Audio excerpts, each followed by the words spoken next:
നമ്മൾ കാത്തിരിക്കുന്ന ദൃശ്യം 3 തിയേറ്ററുകളിലേക്ക് എത്താൻ പോകുന്നു. കേട്ടോണ്ടിരുന്നത് ഖത്താസ് number 1 radio station radio Malayalam 98.6 take off. കൂടെ RJ രതീഷ്. ദൃശ്യം 3യുടെ വിശേഷങ്ങളുമായിട്ട് ഇപ്പോൾ നമ്മളുടെ കൂടെ ജോർജ് കുട്ടിയുടെ മകളായിട്ടുള്ള അഞ്ജു ജോർജ് ആണ് എത്തിയിട്ടുള്ളത്. Yes, Ansiba Hasan. Ansiba, welcome to radio Malayalam 98.6 FM. And ഒരുപാട് പ്രതീക്ഷകളോടുകൂടി ദൃശ്യം 3 അങ്ങനെ എത്തുകയാണ്. ഓഡിയൻസിന് വാനോളം പ്രതീക്ഷ ഉണ്ടെന്ന് ഞങ്ങൾക്ക് എല്ലാവർക്കും അറിയാം.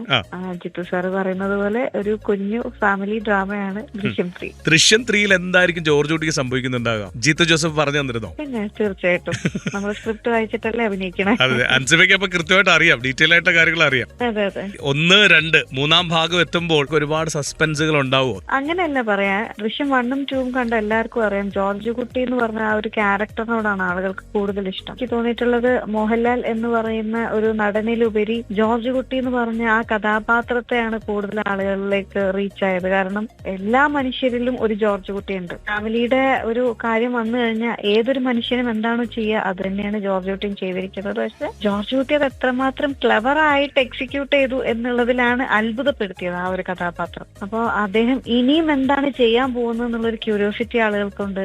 ആ ഫാമിലിയുടെ ഫ്യൂച്ചർ എന്താണ്, കറന്റ് സിറ്റുവേഷൻ എന്താണെന്നുള്ള ഒരു ക്യൂരിയോസിറ്റി ഉണ്ട് ആളുകൾക്ക്. അപ്പൊ അതെല്ലാം ദൃശ്യം 3യിൽ ഉറപ്പായിട്ടും കാണാൻ പറ്റും. ഈ ദൃശ്യം 3യിലെങ്കിലും ജോർജ് കുട്ടിയുടെ ടെൻഷനൊക്കെ മാറുമോ, അല്ലെങ്കിൽ പ്രശ്നങ്ങളൊക്കെ തീരുമെന്ന് തോന്നുന്നുണ്ടോ? അത് 21-ാം തീയതി സിനിമ കാണുമ്പോ അറിയാൻ പറ്റും. പ്രേക്ഷകര് വളരെ ടെൻഷനിലാണ് ഏത് സമയത്തും. 2 ദിവസം കൂടെ ഒന്ന് ക്ഷമിച്ചാ പോരെ. എങ്ങനെ ഒളിപ്പിച്ചാലും ഒരു നാൾ സത്യം പുറത്തു വരുമെന്നല്ലേ പറയുന്നത്? ശരിക്കും പറഞ്ഞു കഴിഞ്ഞാൽ എന്തെങ്കിലും പിടിക്കപ്പെടാൻ സാധ്യതയുണ്ടെന്നുള്ള കാര്യം പറഞ്ഞിട്ടുണ്ടോ ജിത്തു ജോസഫ് സാർ? അറിയില്ല. അത് സിനിമ ഞാൻ പറഞ്ഞില്ല 2-3 ദിവസം കൂടെ വെയിറ്റ് ചെയ്ത് ഞാൻ പടം കാണാൻ പറ്റും. അപ്പൊ പിന്നെ ആ 2 ദിവസത്തിന് മുന്നേ ഇത് അറിയാൻ എത്ര ക്യൂരിയോസിറ്റി, അച്ഛൻ നമുക്ക് ക്യൂരിയോസിറ്റി കുറയ്ക്കാം. ഓക്കെ, ലാലേട്ടന്റെ ബർത്ത്ഡേയുടെ അന്നാണ് മൂവി റിലീസ് ആകുന്നുള്ള ഒരു വലിയ പ്രത്യേകത കൂടിയുണ്ട്. ശരിക്കും ഒരു ഫാമിലി ആയിട്ട് ഒരു മൂത്ത മകളെ പോലെ തന്നെയാണ് കൂടെ ഉള്ളത്. ലാലേട്ടന്റെ കൂടെ ദൃശ്യം 1 ചെയ്യുന്ന സമയത്ത് 2013-ലാണ്. ഞാൻ വളരെ ചെറുതാണ്. അപ്പോ ആ സമയം തൊട്ടേ ഉള്ളൊരു ബോണ്ടാണ്. പിന്നെ എല്ലായ്പ്പോഴും ദൃശ്യത്തിന്റെ ഷൂട്ടിന്റെ സമയത്ത് കാണും, അല്ലാന്നുണ്ടെങ്കിൽ നമ്മുടെ അമ്മ മീറ്റിങ്ങിന് അദ്ദേഹം പ്രസിഡന്റ് ആയിരിക്കുന്ന സമയത്ത് ഞാൻ അമ്മയില് എക്സിക്യൂട്ടീവ് മെമ്പർ ആയിട്ടുണ്ടായിരുന്നു. അപ്പൊ ആ സമയത്ത് നമ്മൾ കാണാറുണ്ട്. അപ്പൊ പക്ഷെ എപ്പോഴും ദൃശ്യത്തിൽ മകളായിട്ട് അഭിനയിച്ചതിന്റെ ഒരു വാത്സല്യം എന്റെ അടുത്ത് കാണിക്കാറുണ്ടായിരുന്നു. അതുപോലെ തന്നെ നാട്ടുകാരാണെന്നുണ്ടെങ്കിലും ലാലേട്ടന്റെ മകളായിട്ട് തന്നെയാണ് എന്നെ കാണുന്നത്. ഇവിടെ ചെന്ന് കഴിഞ്ഞാലും ലാലേട്ടന്റെ മോളായിട്ട് അഭിനയിച്ച കുട്ടിയല്ലേ, ഇനിയിപ്പോ എന്റെ പേരറിയില്ലെങ്കിലും അതാണ് ചോദിക്കുക. അത് കേൾക്കുമ്പോൾ ഒരു സന്തോഷമുണ്ട്. ലാലേട്ടനോട് കാണിക്കുന്ന ആ ഒരു സ്നേഹം അവരെനിക്ക് തരുന്നുണ്ട്. അത് ഭയങ്കര ഒരു ഭാഗ്യം, സന്തോഷമുണ്ട്. അമ്മയിൽ നിന്ന് രാജിവെച്ചിരിക്കുന്നു എന്നുള്ള കാര്യമാണ് നമ്മൾ അറിഞ്ഞത്. എന്താണ് പെട്ടെന്ന് അങ്ങനെ ഒരു തീരുമാനം വന്നത്? അതിനെ പറ്റി ഞാനിപ്പോ പ്രതികരിക്കുന്നില്ല. സിനിമ തുടരും എന്നുള്ളത് തന്നെയാണ്. സംഘടനയിൽ നിന്ന് മാറിയെന്നെങ്കിലും സിനിമ തുടരുന്നുണ്ടായിരിക്കും. ഞാൻ സംഘടനയിൽ വരുന്നതിന്റെ മുന്നേ സിനിമയിൽ അഭിനയിച്ച ആളല്ലേ, അപ്പൊ പിന്നെ ഞാൻ എന്തായാലും സിനിമയിൽ തുടരുമല്ലോ. സിനിമയിൽ തുടരും. ഇതില് ഈ സിനിമ ഇങ്ങനെ മൂന്നാം ഭാഗവും അടിപൊളിയായിട്ട് പോകുമ്പോ സങ്കടപ്പെടുന്ന ഒരാളുണ്ട്, റോഷൻ ബഷീർ. മറ്റാരുമില്ല, വരുൺ പ്രഭാകർ. റോഷൻ കഴിഞ്ഞ ദിവസം തന്നെ പറഞ്ഞിരുന്നു, ഞാൻ ഉള്ളതുകൊണ്ടാണ്, ഞാൻ എന്ന കഥാപാത്രം ഉള്ളതുകൊണ്ട് തന്നെയാണ് ഇതിന് 2ാം ഭാഗവും 3ാം ഭാഗവും ഒക്കെ വന്നതെന്നുള്ള കാര്യം. റോഷനെ കാണാറുണ്ടോ? റോഷനോട് ഇതിനെ കുറിച്ച് സംസാരിക്കാറുണ്ടോ? റോഷനെ ഞാൻ കണ്ടിട്ട് ഒരുപാട് നാളായി. പിന്നെ ഇതുപോലെ മീഡിയാസിൽ ഇങ്ങനെ സോഷ്യൽ മീഡിയയിലൊക്കെ ഇങ്ങനെ ഫോട്ടോസ് വീഡിയോസ് കാണാറുണ്ട്. ഒത്തിരി വർഷമായി മീറ്റ് ചെയ്തിട്ടും സംസാരിച്ചിട്ടും. എന്തായാലും റോഷനും ഒരുപാട് നല്ല സിനിമകൾ ഇനി വരട്ടെ എന്ന് ആശംസിക്കുന്നു.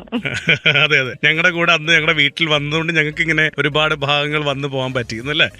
അല്ല, സിനിമ എപ്പോഴും ഇങ്ങനെ ഒരു ഭാഗ്യമാണ്. അപ്പോ എല്ലാവർക്കും അവരുടേതായിട്ടുള്ള ഒരു സമയത്ത് തീർച്ചയായിട്ടും സിനിമകൾ വരും. നല്ല സിനിമകളുടെ ഭാഗമാവാൻ എല്ലാവർക്കും ആഗ്രഹമുണ്ട്. അപ്പൊ എല്ലാവരും അങ്ങനെ ആഗ്രഹിക്കുന്ന എല്ലാവർക്കും അങ്ങനെ എത്തിപ്പെടാൻ സാധിക്കട്ടെ എന്ന് ഞാൻ ആശംസിക്കുന്നു. തീർച്ചയായിട്ടും. ഇനി ഒരു 4ാം ഭാഗം ഉണ്ടാകും എന്നുള്ള പ്രതീക്ഷയുണ്ടോ? അറിയില്ല.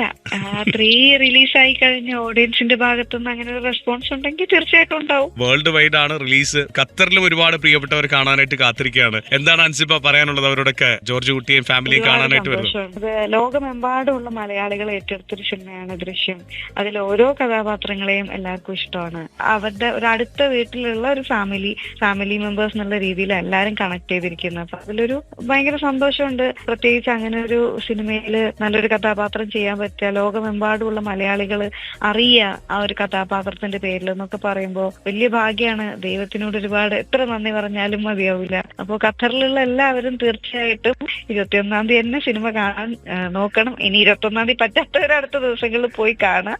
എന്തായാലും അതിന്റെ ബാക്കി സിനിമ കണ്ടിട്ട് അതിന്റെ ബാക്കി കാര്യങ്ങളൊന്നും കാണാത്തവരോട് പറയാതിരിക്കാൻ വേണ്ടിയിട്ട് മാക്സിമം ശ്രമിക്കുക. കാരണം ഇത് ദൃശ്യം എപ്പോഴും കാണുന്ന എല്ലാവർക്കും ഉള്ളത് ആ ഒരു ക്യൂരിയോസിറ്റി ഫാക്ടറാണ്. ഇപ്പൊ എന്റെ അടുത്ത് പടം റിലീസ് ആവുന്നതിന്റെ 2 ദിവസം മുന്നേ പോലെ എന്റെ അടുത്ത് ഇപ്പൊ താങ്കൾ ചോദിച്ചു എന്താണ് ജോർജ് കുട്ടി പിടിക്കപ്പെടുവോ എന്താണെന്നൊക്കെയുള്ള കുറെ ചോദ്യങ്ങൾ ചോദിച്ചു. അപ്പൊ അതെല്ലാവരിലും ഉള്ള ഒരു ക്യൂരിയോസിറ്റിയാണ്. അപ്പൊ അതുകൊണ്ട് സിനിമ കണ്ടിട്ട് ഒരിക്കലും സിനിമയുടെ കാര്യങ്ങൾ പറയരുത് എന്നൊരു റിക്വസ്റ്റ് ഉണ്ട്. എല്ലാരും കണ്ട് ആസ്വദിക്കുക. ഒരുപാട് സന്തോഷം. Thank you. ഓക്കെ, എന്തായാലും Ansiba thank you so much ഇത്രയും സമയം നമ്മളുടെ കൂടെ എത്തിയതില്, ദൃശ്യം മൂവിയുടെ ഒരു വിശേഷങ്ങൾ പങ്കുവച്ചതിൽ നമ്മളെല്ലാവരും കാത്തിരിക്കുകയാണ്. ഓൾ ദി ബെസ്റ്റ്, അടിപൊളിയാവട്ടെ. Thank you so much.